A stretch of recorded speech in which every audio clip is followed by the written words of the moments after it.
Fala galera, eu sou Flamarion, professor de Geografia aí da equipe Praticar. Seguindo agora aí com o nosso novo tema da Geografia da População, um tema também bem recorrente nos EQs, tá? E nos concursos de um modo geral, né? No Enem, Academia do Barro Branco, na UERJ.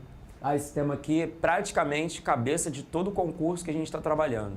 Tá? A Geografia da População, tanto na população global quanto na população brasileira. O que a gente vai analisar aqui?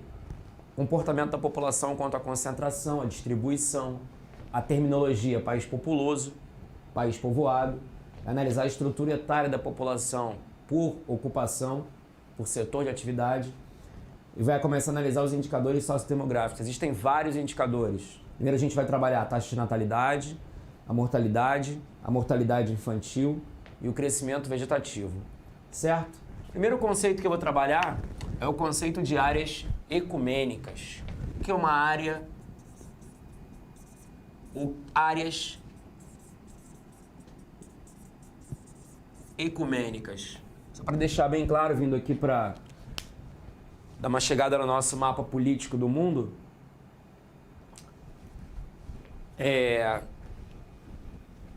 tenho aqui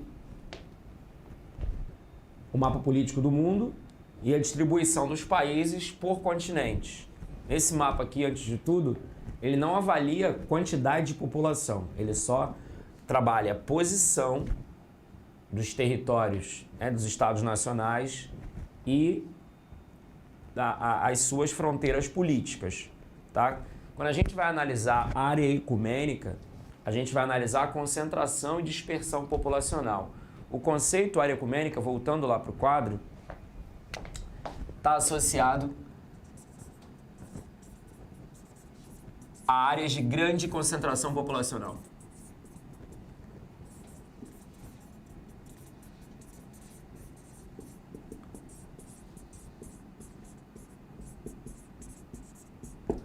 As áreas de grande concentração populacional são áreas por si só de atração. Por que elas são áreas de atração? Porque elas oferecem muito mais oportunidades do que adversidades. Quando a gente fala de oportunidade, a gente está falando de melhores salários, de desenvolvimento, né, econômico e ascensão. A gente está falando de oferta de infraestrutura, oferta de serviços, acesso a bens de consumo, mobilidade urbana da população. Isso, basicamente, é o conceito de área ecumênica. Tem um pouco de nuance com a expressão culto ecumênico ou, né, reunião ecumênica, que significa que concentra grande quantidade de pessoas. Vamos dar uma olhada no mapa de densidade política no mundo, aliás, de densidade populacional no mundo, para a gente observar as áreas mais ecumênicas do globo.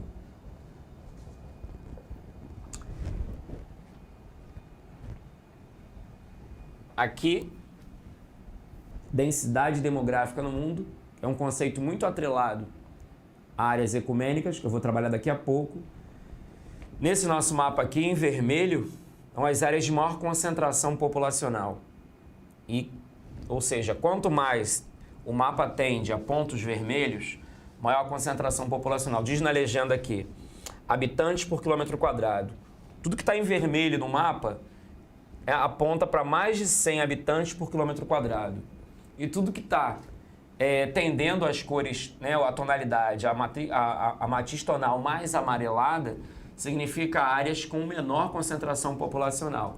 Dá para a gente destacar o que aqui no planeta? Por exemplo, olhando para o continente americano, é possível destacar como exemplos de área ecumênica a costa leste dos Estados Unidos. É possível destacar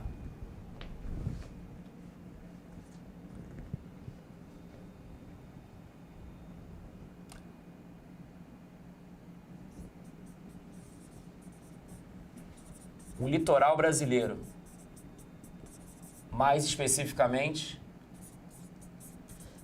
na região sudeste. Olhando para o continente africano, o que é possível destacar? É possível destacar aqui, ó, o sovaco da África, o Golfo da Guiné.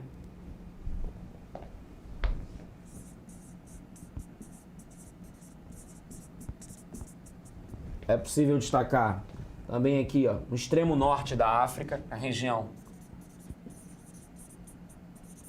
do Maghreb africano. É possível destacar que uma grande concentração populacional na Europa Ocidental.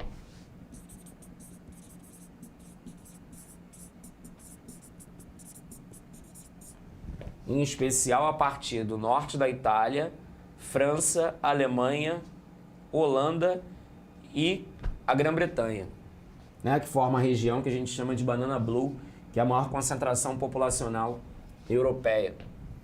Na Ásia, que é o continente com maior concentração, né, de pessoas no mundo, dá para destacar a Ásia Meridional,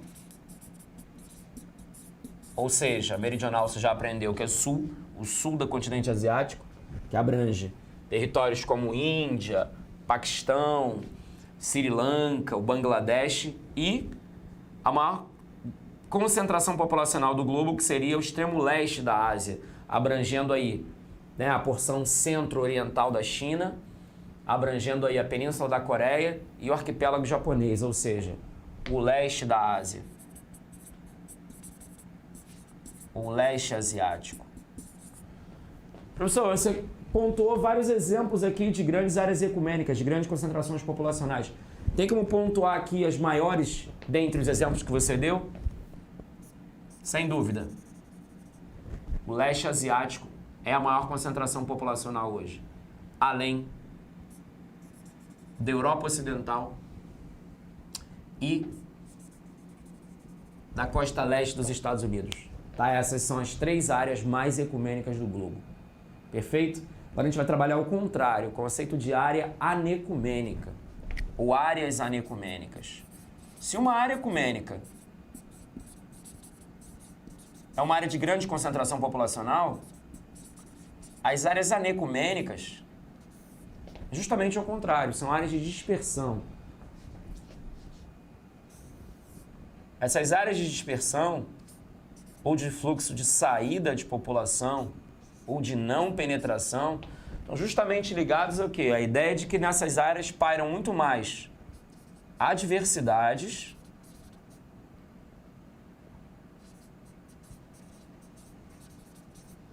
do que, por exemplo, oportunidades, como é o caso das áreas ecumênicas. Essas adversidades são adversidades naturais, são adversidades no tocante à questão da infraestrutura precária, o acesso a bens de consumo, o acesso a serviços, os salários muito baixos, a precariedade da vida com relação à falta de emprego ou a pouca opção de emprego. Áreas de conflito armado também são áreas que contribuem para o anecumenismo. Áreas de difícil acesso, como regiões de montanhas, florestas, regiões polares, tá? E regiões desérticas, são áreas anecumênicas. Como exemplo aqui de áreas anecumênicas, eu apontaria na América a região amazônica, a região pantaneira, tá? A Patagônia argentina e chilena. Eu apontaria aqui a região centro-oeste americana e norte do México, que é uma região de deserto. E ó, a densidade demográfica aqui, ó, baixíssima, a partir do Canadá e do Alasca. E, sobretudo, muito mais baixa ainda que na Groenlândia. Tá? Aqui na legenda, a parte que toca na tonalidade branca, significa que a densidade demográfica é de menos de 3 pessoas por quilômetro quadrado. Ou seja, a Groenlândia tem praticamente toda ela uma densidade demográfica com menos de 3 pessoas por quilômetro quadrado. O que faz da Groenlândia, junto com a Antártica e junto com a região, outras regiões de deserto, como o deserto Saara, como a península, parte da Península Arábica, as áreas com menor densidade demográfica. Ó, deserto australiano. Então vamos pontuar aqui as áreas com as menores densidades demográficas, ou as áreas mais anecumênicas do globo. Desertos, regiões montanhosas,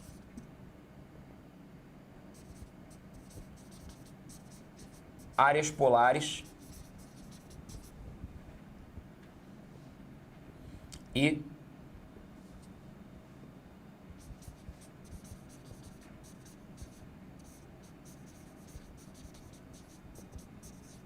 áreas florestais, sobretudo a floresta amazônica, no caso a Pan-Amazônia, que é a Amazônia brasileira mais a Amazônia dos países do entorno, tá? Que na verdade refletem uma área de difícil acesso, dificílimo acesso, não só devido à cobertura vegetal e à densidade, mas à grande quantidade de rios, tá? A estrutura hidrográfica, a rede hidrográfica, na verdade, também é um fator que dificulta a mobilidade da população, portanto a concentração demográfica é muito baixa. Tá? Então, a gente trabalhou aqui no começo conceitos, né, como áreas ecumênicas e áreas anecumênicas. E seguindo agora para a ideia de país populoso e país povoado. Então, galera, segue o baile. Agora eu vou para o conceito de país populoso. A gente já viu áreas ecumênicas, áreas anecumênicas. Vamos para a ideia de país populoso. O que é um país populoso? Um país populoso é um país com grande quantidade de habitantes. Na lógica desse conceito aqui, não importa, galera, o tamanho da massa territorial. Para a ideia de populoso, só importa o número de habitantes. É isso que interessa para a gente entender o que é país populoso e o que não é país populoso. Tanto faz se o país tem uma massa territorial grande ou se tem uma massa territorial pequena. A gente agora, nesse conceito, está apegado apenas ao número de habitantes. Tanto que eu chamo país populoso também, analogicamente, a ideia de população absoluta.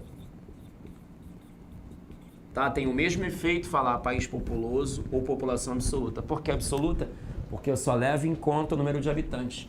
Eu não levo em conta a área. Ou seja, o tamanho do território. Agora, a ideia de área não me interessa.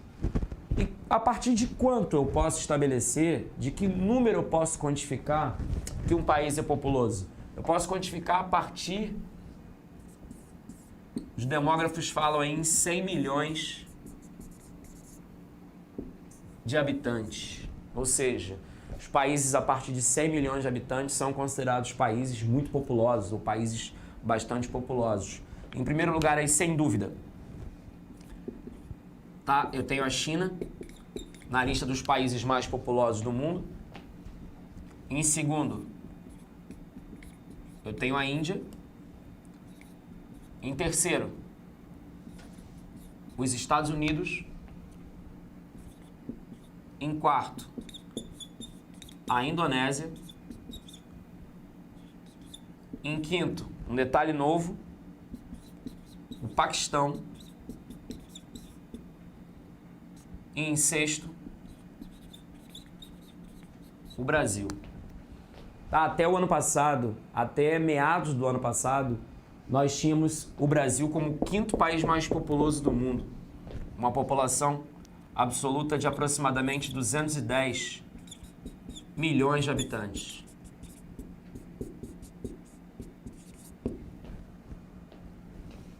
Em meados do ano passado, a população paquistanesa ultrapassou, segundo o censo paquistanês, ultrapassou a população brasileira, chegando aí ao quantitativo de cerca de 216 milhões de habitantes. Tá? Fica tranquilo quanto ao quantitativo, porque os concursos que você vai estar fazendo, eles não vão abordar em uma questão, dá para você marcar a resposta que diz respeito à quantidade de habitantes que um país tem. Você não é obrigado, você não tem essa obrigação de saber esse tipo de informação. Tá? Mas é legal a gente estar por dentro aí, né, de uma questão de atualidade. O Brasil foi superado pelo Paquistão. Né? Isso aqui é só para constar, mas a lógica quantitativa, número não importa não, importa a posição no ranking, importa a gente ter um parâmetro geral do que é a ideia de país populoso. Tá? Vou mencionar aqui os dois primeiros lugares, que são números expressivos. A China, com 1 bilhão e aproximadamente 300 milhões de habitantes.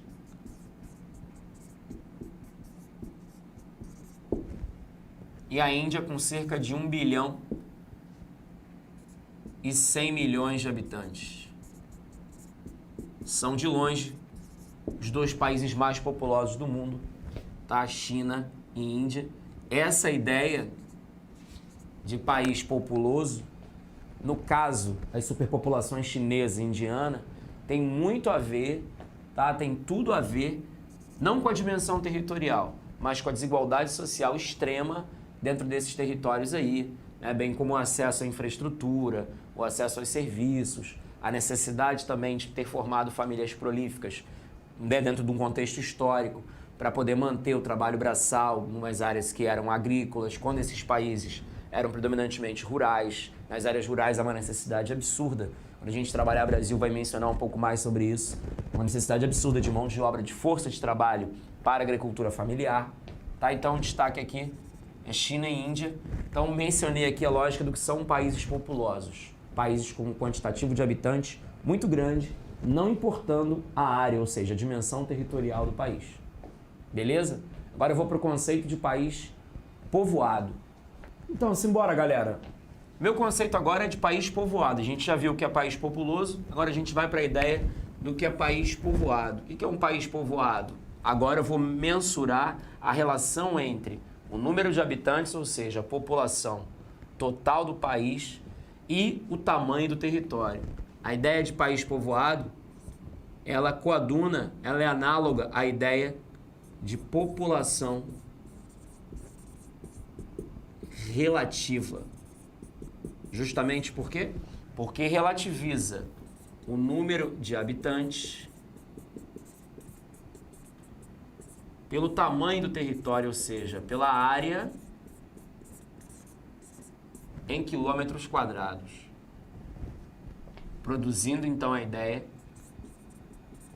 de densidade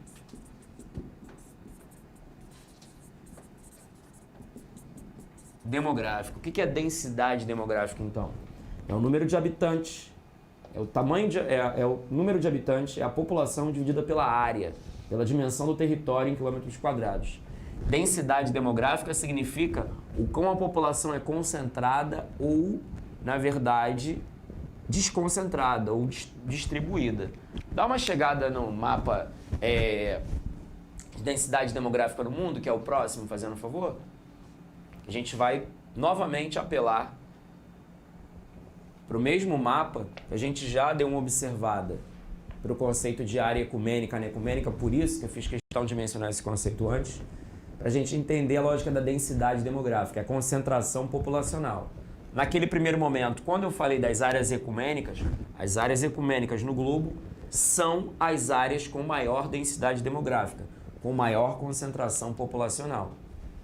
E as áreas anecumênicas, os vazios demográficos, são as áreas com menor densidade demográfica, sinalizando áreas menos povoadas.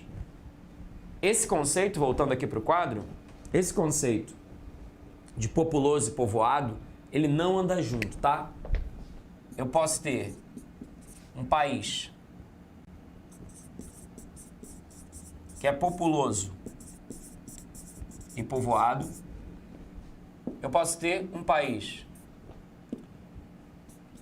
que é populoso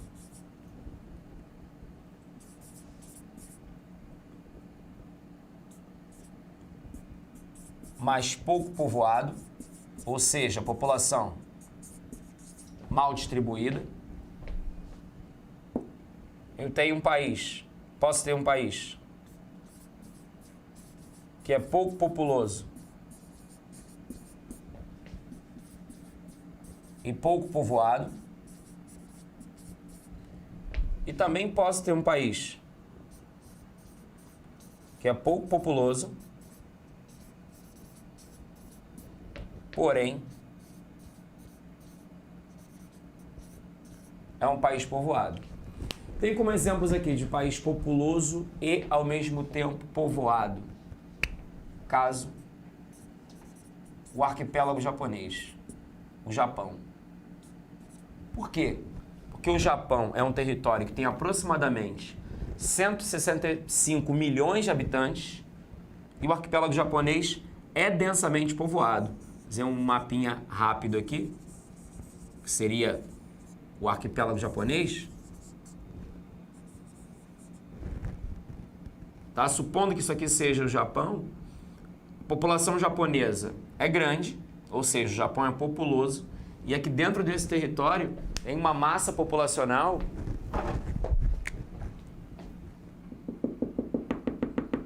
que preenche o território japonês de maneira que praticamente não existe outra forma de distribuí-la aqui dentro. A população japonesa é grande e, sobretudo, ocupa o território do arquipélago japonês de forma praticamente homogênea, ou seja, uniformizando a ocupação. Embora o Japão seja um país montanhoso, seja um país sujeito, tá, a catástrofes naturais, a população japonesa é grande e, sobretudo, distribui-se praticamente por todo o território japonês. Então tem aqui o Japão, um país populoso, com 160 milhões de habitantes, e ao mesmo tempo com a população bem distribuída, ou seja, povoado. Segundo exemplo, um país populoso e pouco povoado. Aí eu atentaria para o exemplo nosso, Brasil. Tá, o Brasil é apenas um exemplo, mas existem outros países nessa condição também. Os Estados Unidos estão nessa condição, a China nessa condição, a Índia nessa condição, a África do Sul nessa condição. São países com grande quantidade de habitantes, mas a população é mal distribuída. Dá um help aqui para a gente voltar no quadro e vai naquele mapa de densidade demográfica do Brasil, que é a imagem 4.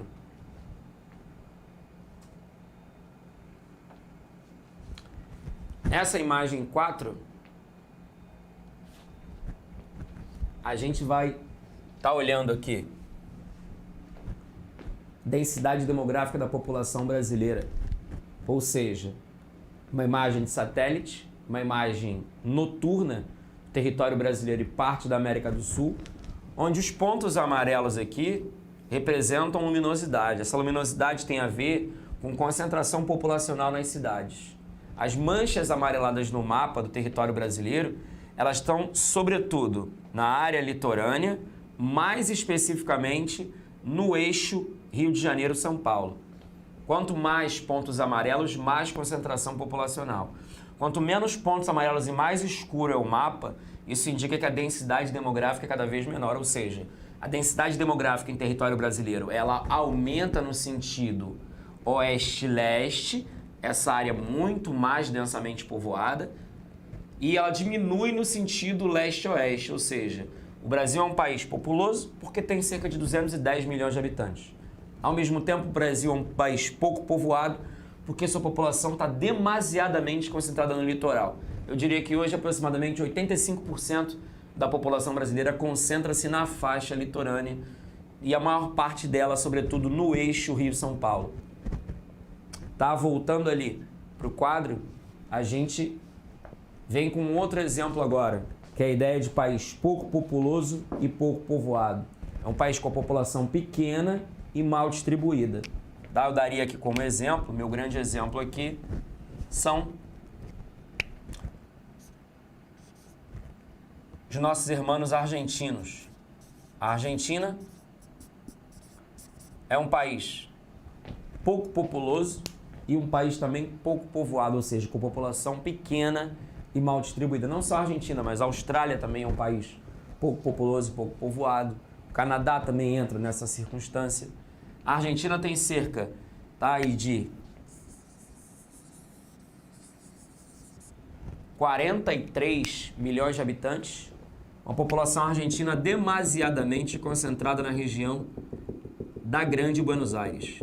Quanto mais a gente se afasta da região de Buenos Aires, tá aqui no nordeste do país, menor a densidade demográfica da população, ou seja, menos povoado, menos ocupado é o território argentino. Por quê? Porque a Argentina tem território cortado pela cadeia andina, a Argentina tem um deserto gelado, que é a Patagônia, então isso dificulta a logística, a mobilização e a ocupação do território argentino. A população argentina é pequena e mal distribuída, como a gente está vendo aqui. Quanto mais a gente flui para o sul do território argentino, quanto mais a gente flui na Argentina meridional, a gente percebe uma menor densidade demográfica. Aí o último exemplo aqui seria de um país pouco populoso, mas povoado.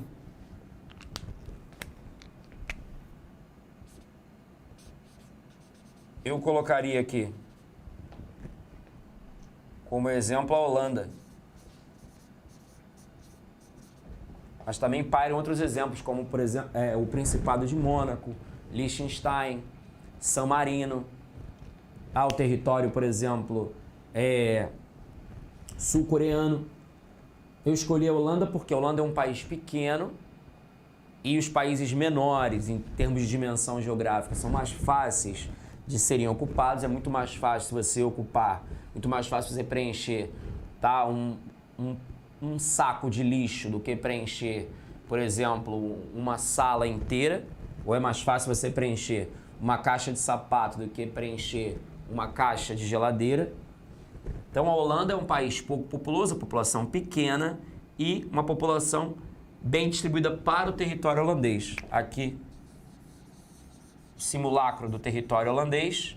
A população holandesa é pequena, mas se encontra bem espalhada, bem distribuída pelo território holandês, que representa aproximadamente metade do tamanho do estado do Rio de Janeiro. A Holanda é um país bem pequeno e um país com uma população menor, tá, do que a população do estado do Rio de Janeiro. A população holandesa é de cerca de 8 milhões de habitantes. Ela é um pouquinho maior do que a população do município do Rio de Janeiro. Certo? Beleza? A gente fechou aqui agora então a ideia de país povoado. A gente vai trabalhar a ideia de estrutura etária da população. Segue o baile, galera. Agora a gente vai para a estrutura etária da população. O que é estrutura etária? Eu coloquei um conceito aqui. É a divisão da população por classes de idades entre 3 grupos. Entre jovens, representados na faixa etária de 0 a 21 anos, de adultos, representados na faixa etária de 21 a 58 anos, e de idosos a partir de 59 anos. A gente vai então observar a estrutura etária da população para mais tarde conseguir, a partir dessa ideia, estabelecer um raio-x quando a gente olhar para indicadores como natalidade, como mortalidade, como expectativa de vida, taxa de fecundidade, enfim. Em termos de Brasil, primeiro, tá? Porque cada país tem uma estrutura etária específica. Você pode ter países onde os jovens são maioria, onde adultos são maioria, onde idosos são maioria. No Brasil, galera, os jovens durante muito tempo, durante muitas décadas, foram maioria da população, tá? Sendo o grupo majoritário. Há cerca de 20 anos, o número de jovens, em termos de quantidade, foi ultrapassado pelos adultos. Hoje no Brasil, a maior parte da população é adulta. O segundo maior grupo é o grupo de jovens. E o terceiro e menor grupo é o grupo de idosos. Contudo, esse grupo aqui é o grupo que mais tem crescido, é o grupo que mais cresce. E aí vem a pergunta, o que eu faço com esse tabulado de informações aqui? Quando a maior parte da população de um país é adulta, como é o caso do Brasil, isso é bom ou ruim? Isso é bom. Tá? Teoricamente, isso é bom por quê? Porque os adultos representam a PEA, representam a população economicamente ativa. Presume-se no sentido teórico que os adultos sejam os trabalhadores. Ou seja, quanto maior a quantidade de adultos, maior a população economicamente ativa. É uma terminologia usada para designar aqueles que trabalham. Sejam eles trabalhadores formais ou informais. A população economicamente ativa, segundo o IBGE, é formada por trabalhadores. Todo mundo que vende a sua força de trabalho é considerada PEA, seja essa pessoa formal ou informal. Diz o IBGE, inclusive, que mesmo se o indivíduo estiver desempregado, se ele procurou emprego, se ele procurou trabalho, tá? Quando eu falo emprego, pressupõe-se vínculo. Quando eu falo trabalho, não pressupõe-se vínculo. Esse indivíduo procurou trabalho, procurou emprego, procurou alguma ocupação nos últimos 12 meses, mesmo estando ele desempregado, o IBGE sinaliza que esse indivíduo é PEA. É bom Tá? É salutar que a maior parte da população de um país, sendo adulta, no sentido teórico, ela seja PEA, porque se a PEA é formada pelos trabalhadores, significa que a produção econômica nesse país, significa que o PIB nesse país é um PIB que tende ao crescimento, um PIB que já passou por um crescimento. Então, quanto maior a quantidade de adultos, em tese, maior a quantidade de trabalhadores. E se porventura a maior parte da população brasileira fosse formada por jovens? Isso seria bom ou isso seria ruim? Isso seria tanto quanto complicado. Por quê? Porque jovens demandam mais, se a gente pensar que existe educação e saúde pública, jovens demandam mais atenção com educação de base e com saúde, tá, nos primeiros anos de vida, com vacinação, medicamento, demanda por leito hospitalar, demanda por quantitativo de proporcional entre médico e habitante. Então, a quantidade de jovens, sendo ela majoritária, não seria tão bom no sentido econômico para um país. Tá? Os jovens vão se enquadrar, pensando de maneira que teórica, num grupo chamado PEI, onde também se enquadram aposentados e pensionistas. Tá? A PEI significa população economicamente inativa. Já ia escrevendo errado aqui. Inativo significa desocupado? Significa vagabundo? Não. Inativo significa ou significam estudantes, pensionistas e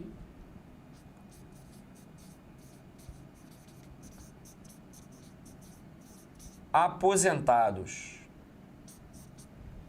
Essa galera compõe a PEI, população de inativos, ou população economicamente inativa, formada por estudantes, pensionistas e aposentados. Dentro da PEI, dentro da população inativa, se eu olhar só para estudantes, pensionistas e aposentados, qual desses três aqui seria o grupo mais importante? Seria o percentual mais importante da população inativa?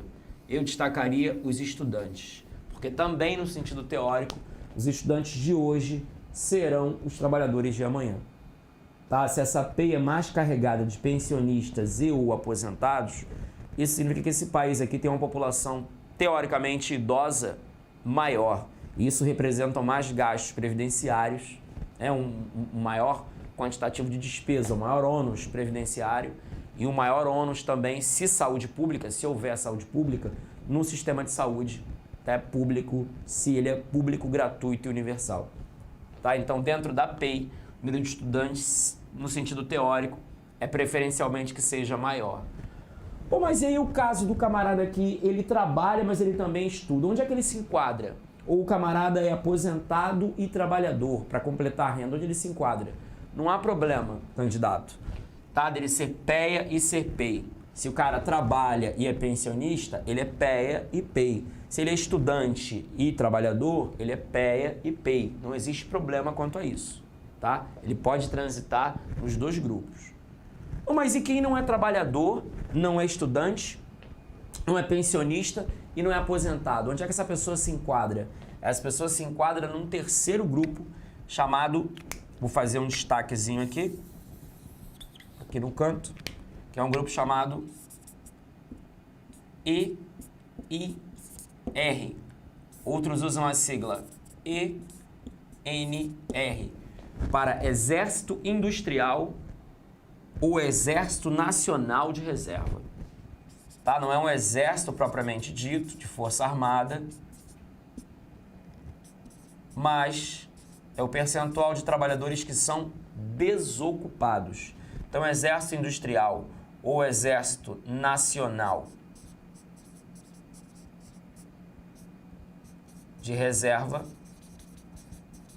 representam aqueles ou aquelas os indivíduos que não estão trabalhando e nem procuraram nenhuma ocupação nos últimos 12 meses, não são aposentados, não são pensionistas e também não estudam, ou seja, exclui-se a participação desses indivíduos nessas duas primeiras categorias aqui. Ele nem é população ativa, nem é população inativa. No Brasil, esse grupo é o menor e o maior grupo é a PEA, tá? A maior parte da população brasileira se enquadra aqui na condição de população ativa. O segundo grupo, mas a PEA de longe é maior, seria a população inativa. E o terceiro e menor grupo seria a população inativa, tá? Para o bem do nosso país, população de desocupados, né? Esqueci de frisar aqui, agora sim, é o menor grupo. Agora, né? Relembrando que cada país tem a sua estrutura etária. Um país pode ter a maior parte da população sendo ela idosa, um país pode ter a maior parte da população sendo adulta, como é o caso do Brasil, um país pode ter a maior parte da população jovem, como é o caso de boa parte dos países da África subsaariana. E a gente vai trabalhar melhor isso quando a gente chegar no tópico de pirâmides etárias. E quanto à população relacionada à ocupação por setor, também existem países onde a população inativa pode ser maior, existem países onde o exército de reserva também pode ser maior. Isso também seria o caso de países que vivem secas prolongadas, que vivem guerras prolongadas, que vivem em situação de catástrofe, que vivem, né, situações de estados falidos, de governos, né, praticamente vivendo uma situação de instabilidade profunda. No caso Brasil, especificamente, tá, que é o que mais vem à baila para nós nos concursos, a maior parte da população é adulta e a maior parte da população ocupada se enquadra no grupo chamado população economicamente ativa. Beleza? Então vamos lá, galera. A gente já viu que a estrutura etária da população, dividida em PEA, PEI e exército de reserva. Agora a gente vai tentar entender, fazer um raio-x da PEA para saber onde é que a PEA está organizada por setor da economia. A economia de qualquer país, de qualquer estado, de qualquer unidade político-administrativa, ela é dividida entre setores primário, secundário, terciário. O que é o setor primário da economia? O setor primário da economia, ele está preso a atividades como agricultura, pecuária,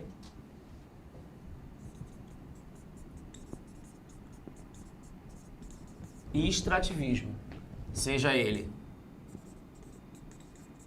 animal, mineral ou vegetal.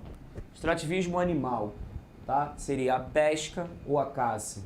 Extrativismo mineral, extração de minério, extração de carvão, extração de petróleo, extração de bauxita. Extrativismo vegetal seria a extração de vegetais da natureza, a extração de castanha, a extração de, por exemplo, aipim, a extração de guaraná, a extração de açaí, de cupuaçu, tá? Esses são gêneros do extrativismo animal, mineral ou vegetal. Pecuária é a criação animal, que é diferente da extração, e a agricultura é, na verdade, ligada ao plantio, à colheita, ligado ao cultivo de gêneros agrícolas. Esse setor da economia que chama primário para qualquer localidade. Setor secundário da economia. Setor secundário da economia compõe atividades como a indústria e a construção civil, setor ligado às obras. Tá? Então, o setor secundário, repetindo, é o setor ligado à indústria e à construção civil. Por que secundário e por que, primário? Primário de atividades mais simples, de atividades menos complexas. Secundário, a gente já passou por um grau de complexidade maior com relação ao primário. Aqui a gente trabalha com commodities, com matéria-prima bruta, com insumos. Setor secundário é o setor de transformação. Setor de transformação do ferro, do alumínio, setor de transformação do cimento, de transformação da energia. Isso é secundário. E o setor terciário de qualquer economia, ele está ligado a prestação de serviços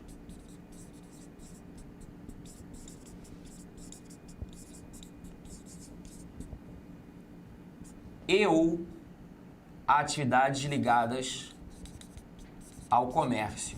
Todos aqueles que são prestadores de serviços, por exemplo, funcionários públicos, civis ou militares, prestação de serviço médico feito por um profissional de enfermagem, por um próprio médico, a prestação de um serviço, tá, de nutrição, a prestação de um serviço, tá, como por exemplo, serviço de fisioterapia. Todas essas atividades são de prestador de serviço. O professor é um prestador de serviços, tá? O camarada que faz montagem e manutenção de computador é um prestador de serviços. E o comércio, tá? São atividades ligadas ao setor terciário. Então tem aqui o setor primário da economia, atividades mais simplórias, setor secundário, que é o setor da transformação, e o terciário, que é propriamente a venda no comércio ou a prestação de uma atividade fim, que é um serviço. Certo? O pulo do gato agora aqui, o pulo do gato para a galera é o setor dito quaternário.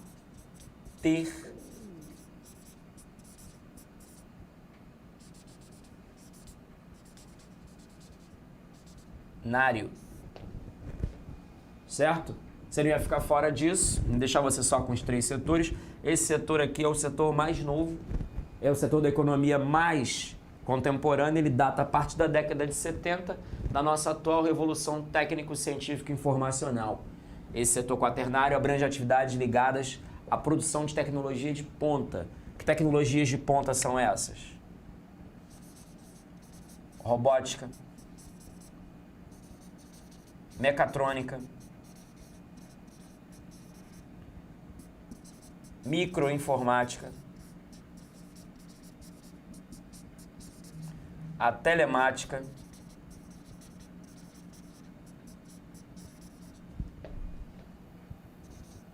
a nanotecnologia, a biotecnologia,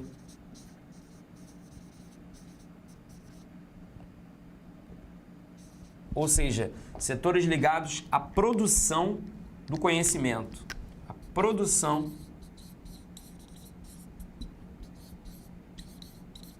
do conhecimento. E para falar em produção de conhecimento, é óbvio que a gente tem que mencionar os tecnopolos ou tecnopolis.